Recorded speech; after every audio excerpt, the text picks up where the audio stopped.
Welcome to episode 9? 9? 9? Yeah, 9. 9? Do I hear 950?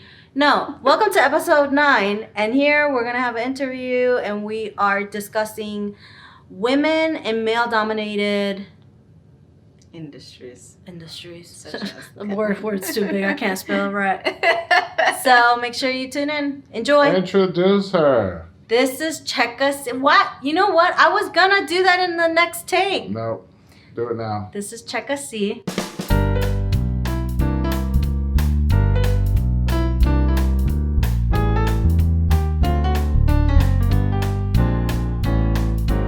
Snapback Journey Radio. I am CheckaCee, and today I have a co-host by the name of Angela the Comic.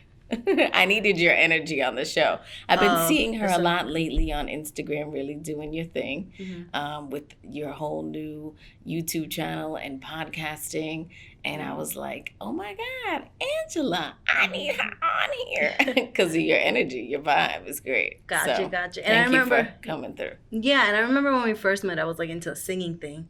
I was like, I'm in Atlanta, I'm gonna be a singer. That's right. And I was taking like vocal lessons, and I was like, but then every time I saw you, I did make you laugh. Oh my God. And that was like, I was like, girl, why are you not doing comedy? yeah, This is you. well, I'm trying to sing. We're talking about snapping back from being in a male-dominated industry because you're a comic now. Right. And hello, if no one knows that that's a male-dominated industry, it's pretty heavy. Yeah, and it's really interesting times right now because I got into this, getting on stage and stuff 10 years ago. So 10 years ago, we got here, I was like, we're going to do something. And I started to do it. And really, with the comedy world, it's really like a paid internship.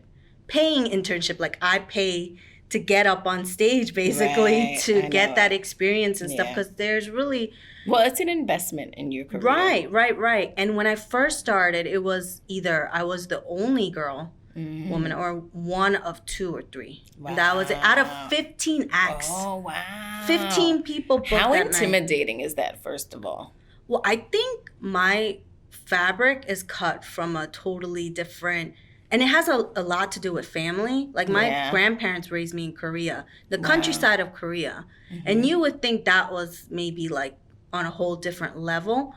But they had me, my haircut was short like a boy. Interesting. Because my cousin would pull my hair out. We were both little kids and pull my hair. So I would have bald spots. So they're like, oh, let's just shave her head. They would shave my head. What? They had me, like riding around on bicycles, like boy bicycles. Okay, though, like, so they were trying to make you like boyish or like just kind of raised you in that sense. They didn't factor in to try to raise me girly.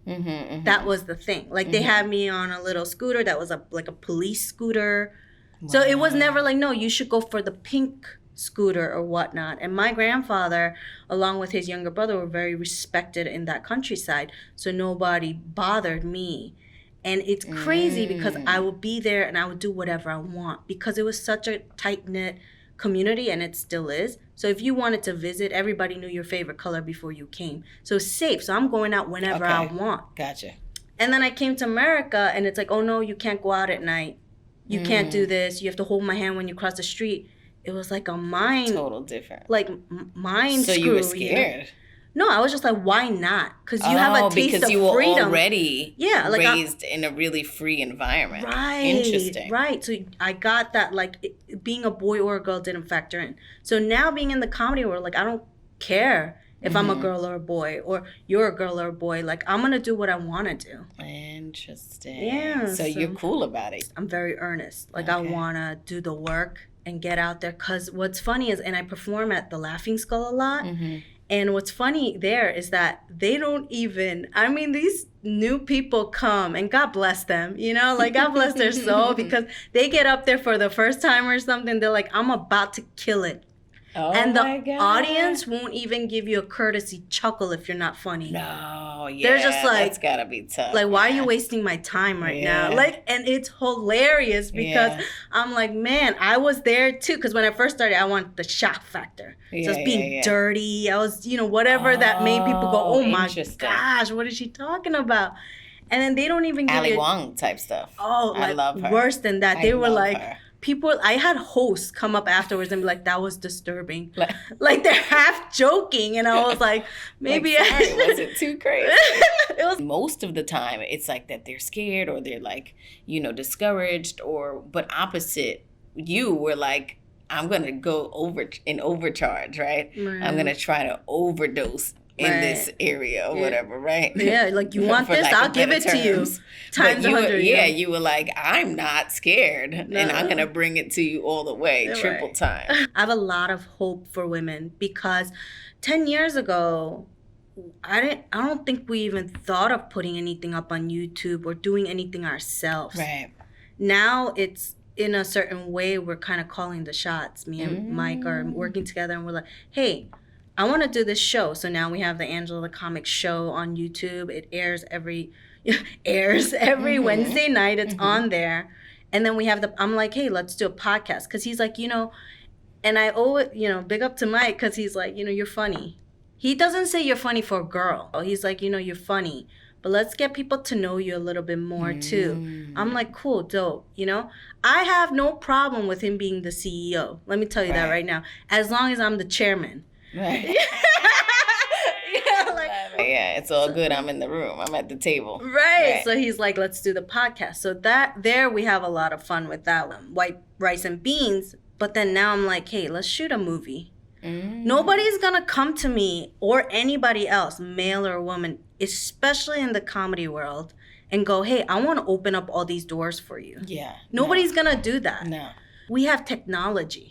That lets you do whatever you want to do. Right. And that's why I'm so hopeful. But comedy, I think, is a little, I guess maybe, so it's still male dominated, but for sure. But in a sense, you're still able to have that creative flexibility where you can kind of build your own brand, like you were saying, have your own production company and that sort of thing. But there are other industries such as the construction business, and such as these very male dominated labor jobs, right? That like a lot of women aren't considered still. I sent you an article about some women from CNN.com. It's an article in the business. And some women kind of like made it through in the construction business, and like kind of paved their way. But even still aren't getting paid as much as, their male counterparts, right? We still don't. We only make 81 cents to $1. But at the end of the day, and this is why I say society and the community has to support whomever is trying. Right. Even in this industry, like I would consider certain people my mentors. Shout out to Danny Cho. And he never told me, hey, you're a woman, you shouldn't do this. Or he never, and I try to talk to him as much as I can. I know he's busy and I respect him for that, of course. But he has been the one to be like reviewing my footage and being like, hey, you need to write this better. Or you need to be funnier. Where'd you find him? He used to be on Mad TV. Just like reach out to him? Yeah, and somehow we got in touch and we started talking. I'm a huge fan of him, so I support him whatever he does. Do you feel there's a sense of like men doing more work than women? Like, are they putting more work in and that's why they're honoring and they're doing better in their industries? Not at all. Okay. I really don't. Because I feel like women have to work that much harder. You know how I told you that assumption that they have when you get up on stage? So now I got to bust through that wall. And then Margaret Cho, I like bother her. I contact her and I'm like, I don't know why. Every time I get drunk, I send you a message.